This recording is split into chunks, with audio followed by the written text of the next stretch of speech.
یتفکرون، یہ جملہ بھی سننے کے قابل ہے۔ اللہ بیان فرماتا ہے اس طرح یہ مثالیں ہم اپنی کتاب کی لوگوں کے لیے بیان کر رہے ہیں۔ کس لیے بیان کر رہے ہیں؟ لعلہم یتفکرون، تاکہ یہ سوچے، فکر کرے۔ یہ ان کی سوچ اور فکر کے لیے یہ آیتیں پیش کی جا رہی ہے کہ ہم کیا کر رہے ہیں، کس ڈگر پہ ہم چل رہے ہیں۔ ہماری ضد میں کمی نہ آئے، ہمارے انا کے اندر توڑ پھوڑ نہ آئے، ہمارے تکبر کے اندر کوئی تبدیلی نہ آئے، ہمارے گناہوں کے اندر کوئی تبدیلی نہ آئے، ہماری اصلاح نہ ہو سکے۔ اللہ کی کتاب، اس کی نازل ہونے کا پھر فائدہ کیا رہا؟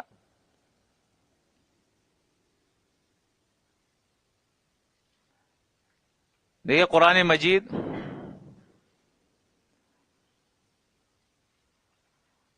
سورۃ النمل کے اندر اللہ رب العزت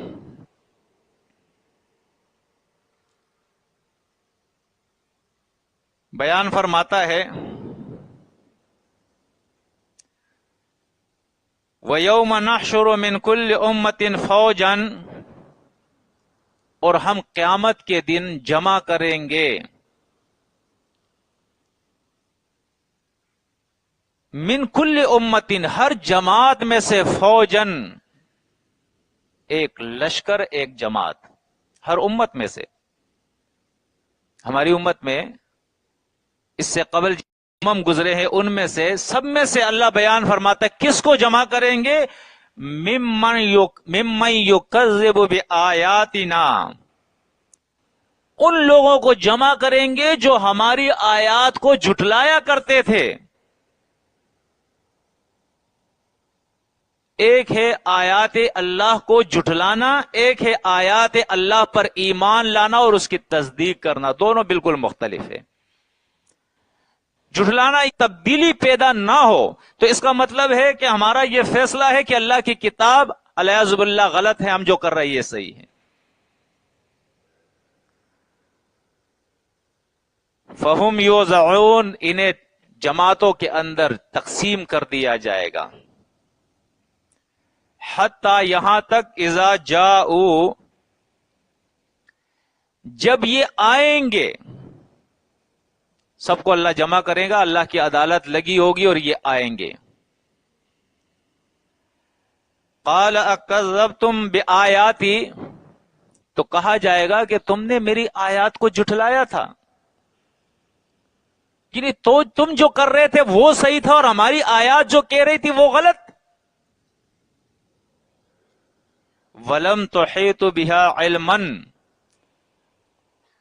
اور ابھی تو تم نے اللہ کی کتاب کی آیات کا احاطہ بھی نہیں کیا تھا، ادراک بھی نہیں کیا تھا، اس کا علم بھی صحیح طور پہ تم نے حاصل نہیں کیا تھا۔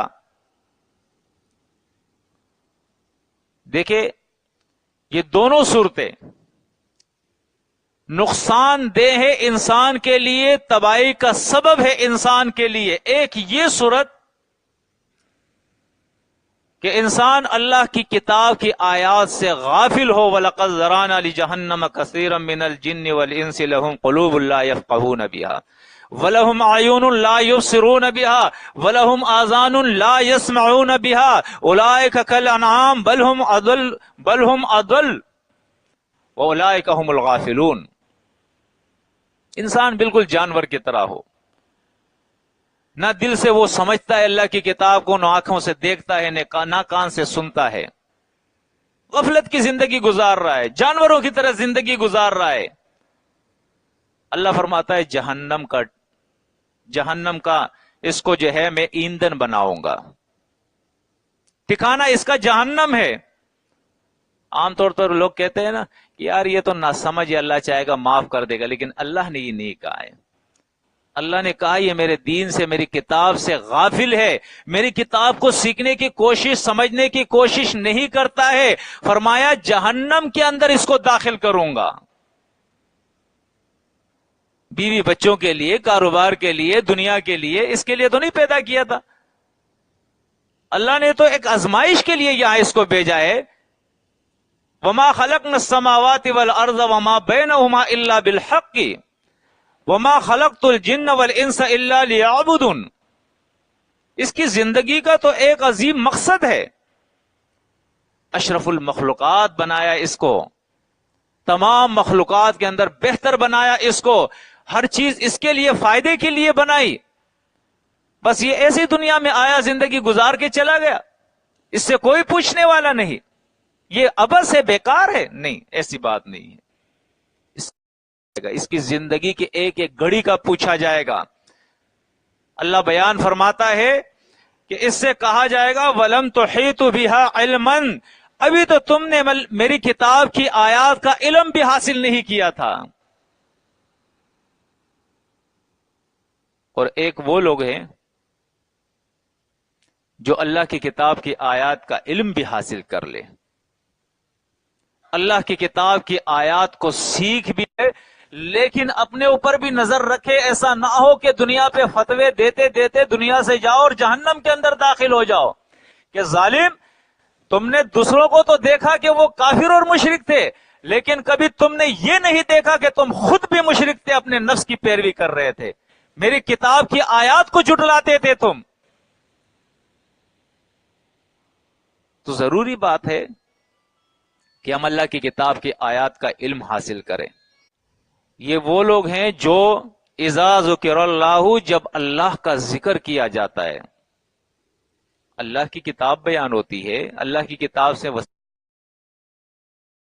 وجلت قلوبہم، ان کے دل جو ہے وہ کانپ جاتے ہیں، ڈر جاتے ہیں. اب یہ تو عجیب سا ایمان ہے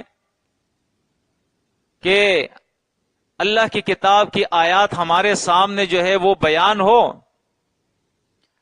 اور ہم اس پر عمل کرنے کے بجائے ہم جھگڑا شروع کر دے، بحث مباحثہ شروع کر لے، اپنا دفاع شروع کرنے میں بڑھوتری ہوتی ہے، اضافہ ہوتا ہے. وَعَلُونَ، اور اپنے رب کے اوپر وہ بھروسہ کرتے ہیں.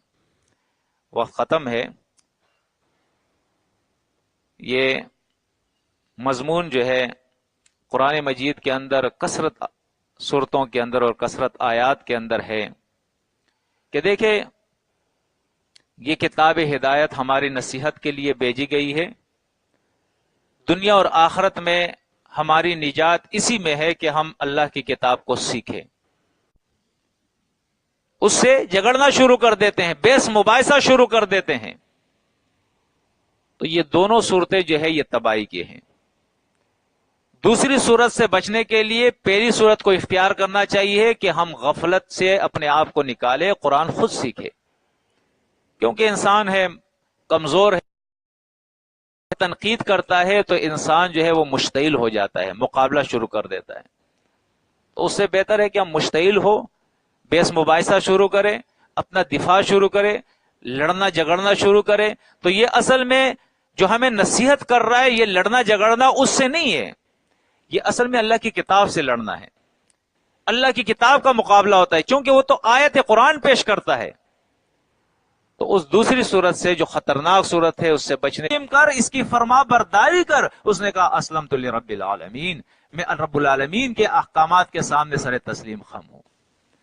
یہی پیغام پھر اللہ نے اپنے نبی کے ذریعے اس کی امت کو دیا.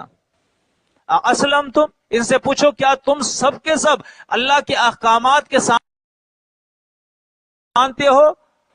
فَإِنْ أَسْلَمْتُمْ فَقَدْ اهْتَدَوْا فَإِنْ أَسْلَمْتُمْ فَقَدْ اهْتَدَوْا فَإِنْ أَسْلَمُوا فَقَدْ اهْتَدَوْا. اگر یہ لوگ تسلیم ہو جائے، یعنی اللہ کے احکامات پر عمل پیرا ہو جائے، فَقَدْ اهْتَدَوْا، تو یہ ہدایت پا گئے. دیکھیں ہدایت ان لوگوں کے نصیب میں ہے